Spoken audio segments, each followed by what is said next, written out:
Sonic is very popular in North America, but fans may not know he is even more popular in Brazil. Sonic's fame in Brazil goes much beyond his games, being deeply embedded into the culture in ways that range from absolutely insane to actually wholesome. This is a country where strangely sexual funk songs about Shadow become nationwide hits, where the president himself uses Sonic's music for government videos, and where pirated Sonic plushies flood soccer stadiums. And this is also a country with passionate fans, capable of uniting to demand official game translations from Sega. A country where an ordinary kid became such a viral meme thanks to his Shadow post-credits scene reaction. He ended up being flown to meet the movie's official actors. Welcome to Brazil, the nation where Sonic is more than just a video game character. He is a symbol that represents the entire people. This is Mr. Fascinating, and today let's dive into the insane love story between Brazil and Sonic the Hedgehog. To understand how Sonic first became a household name in Brazil, we need to go back to the late 1980s, a time when Nintendo ruled the world, except in Brazil. Due to absurdly high import taxes, getting a console like the NES legally in Brazil was ridiculously expensive. This is where Sega saw an opportunity. Instead of struggling against import laws, Sega gave a Brazilian company called Tectoy exclusive rights to manufacture their consoles locally in Brazil. This way, Tectoy avoided the insane import taxes that made gaming so inaccessible. The result? The Sega Master System, barely known in other parts of the world, became one of Brazil's best-selling consoles of all time. While kids in North America grew up with Mario and later on 16-bit Sonic, kids in Brazil grew up specifically with 8-bit Sonic.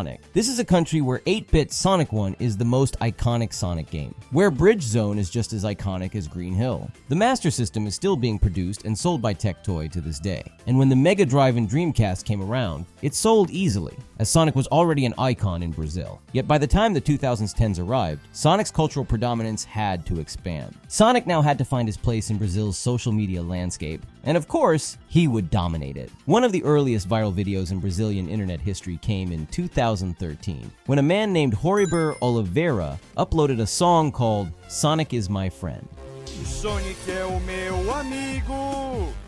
Sonic é o meu herói. This wasn't just any song. It was a bizarre, hilarious, and passionate love letter to Sonic. The video starts with Horibur waking up to a Sonic X alarm. Suddenly he remembers it's Sonic's birthday. In a moment of pure excitement, he dresses up as Sonic and starts running around pretending to be him, singing about how Sonic is his friend, his hero, and faster than the speed of sound. It's as if he's the IRL Sonic Man. The lyrics were simple, yet iconic. Sonic is my friend. Sonic is my hero. He's always been with me, and he is very fast. The video was completely unhinged, and it became one of the first viral Brazilian memes. Its low-budget charm and strangely sincere nature resonated with people, whether mockingly or not. To this day, Brazilians still reference it whenever Sonic is mentioned. But if you think this video is weird, just hear about the time Brazil's president dragged Sonic into the country's political landscape. Now you'd think Sonic and public work projects have nothing to do with each other. But in Brazil, anything is possible. In 2019, then President Jair Bolsonaro posted a video on Twitter about a new construction project highlighting his administration's accomplishments. But instead of using some standard government music, he used Sonic music. Yes, Bolsonaro accidentally used the final boss music from Sonic 2006 to celebrate a highway.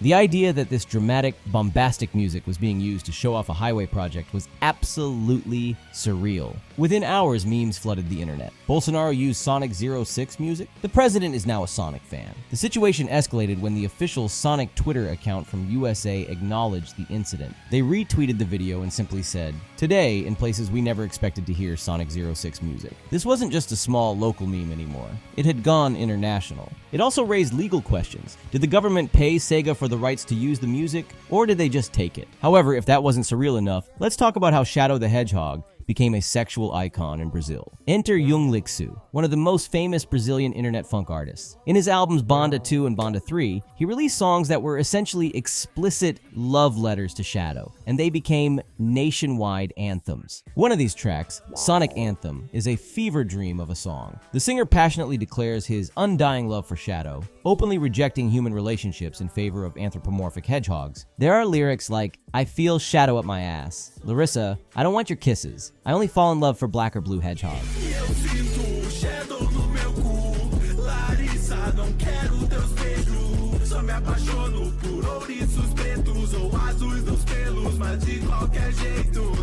At first, people thought the song was just a joke, but then it became massively popular, being played all over social media. Soon, it wasn't just ironic appreciation. People actually started embracing the song. Another track, Shadow Forever, took things even further. It starts off as a heartfelt confession about love and passion, with lyrics inviting the listener to sing along if you've ever been in love. But then, things take a turn. The lyrics are even more explicit than the previous song, delving into the singer's obsession with Shadow, fantasizing about marriage, describing the texture of his fur, and outright rejecting human companionship. It wasn't just a niche internet joke anymore. These songs became cultural phenomena, blasting from speakers and used in TikTok trends for months. Sonic had officially become the face of Brazilian music, and soon he also became an icon for another of the most sacred institutions in Brazil, soccer. If you go to any major Brazilian soccer stadium, you'll see street vendors selling pirated Sonic merchandise. Specifically, Sonic plushies wearing soccer jerseys. Now, these are not official Sega products. These are bootleg Sonic dolls, dressed up in the colors of Brazilian soccer teams, and they are extremely popular. Botafogo, Brazil's biggest and most historic club, recently became champion of Latin America, and naturally, Botafogo Sonic plushies became a hit. Even smaller, weaker, less significant teams like Flamengo and Palmeiras have their own pirated Sonic plushies, though they lack the same power and prestige as Botafogo Sonic. These inferior teams desperately try to copy Botafogo's success, but Sonic himself knows where true greatness lies. No one really knows why Sonic became the face of bootleg soccer merch, but at this point, does it even matter?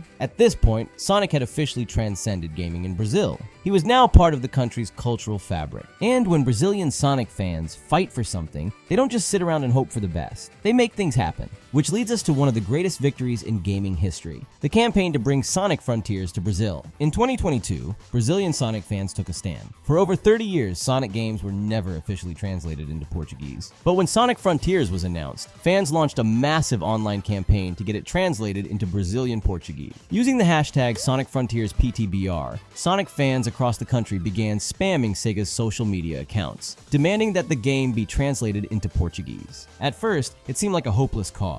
Sega had a history of ignoring the Brazilian market. But then, something incredible happened. The campaign exploded. Brazilian channels, influencers, and even voice actors joined the movement. The demand for Portuguese subtitles in Sonic Frontiers became too loud to ignore. The movement even reached international Sonic YouTubers, who helped spread the word. Eventually, the sheer force of the campaign reached Sega itself, and against all odds, Sega listened. In January 2022, Sega officially announced that Sonic Frontiers would be fully localized into Brazilian Portuguese. For the first time ever, a mainline Sonic game would have official Portuguese subtitles. It was a historic victory for the Brazilian Sonic community, proving that their passion and dedication could make real change. But the story of Sonic in Brazil goes beyond just fighting for representation. Sometimes it's about pure, wholesome joy. Like when a single boy's reaction to Shadow made him a national icon. No story captures Sonic in Brazil better than the one of Nicolas Frago. In 2022, a video went viral of a Brazilian kid watching the Sonic 2 post-credit scene, where Shadow was revealed. His name was Nicolas Frago,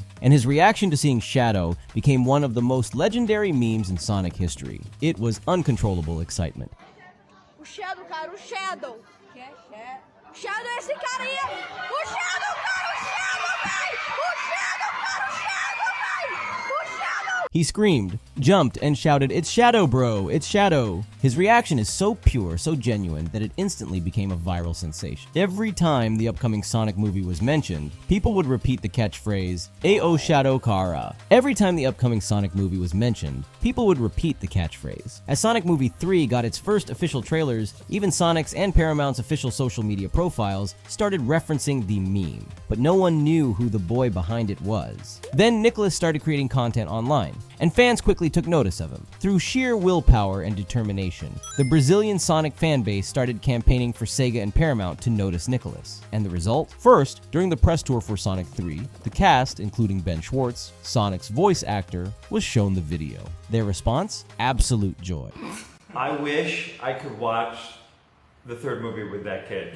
He is going to lose his mind. I love that. I wish I could watch Sonic 3 with this kid, Ben Schwartz said. But the story doesn't end there. Nicholas' fame exploded in Brazil, going beyond the Sonic fanbase into mainstream media. So Paramount and Sega officially recognized him. Nicholas was flown to Comic-Con Experience in Sao Paulo, where he took center stage, talking to the crowd and making them repeat the meme without a single trace of shyness. He also met and talked to the Sonic movie actors and Brazilian voice actors. Basically, he became an international icon. What started as a simple reaction video turned into a moment of pure celebration, a perfect encapsulation of how much Sonic means to Brazil. And if there was any doubt left about Sonic's deep connection to the country, Nicholas's story erased it completely. From shadow-themed funk songs, to government propaganda, to one boy's unforgettable reaction, Sonic's presence in Brazil is unlike anywhere else in the world. It's bizarre, it's passionate, it's bigger than America's, and most of all, it's real. No matter how weird, wild, or completely absurd Sonic's presence in Brazil becomes, one thing is for certain: Brazilians will always love Sonic. Ironically, they love Sonic much more than the people of his country of origin, Japan.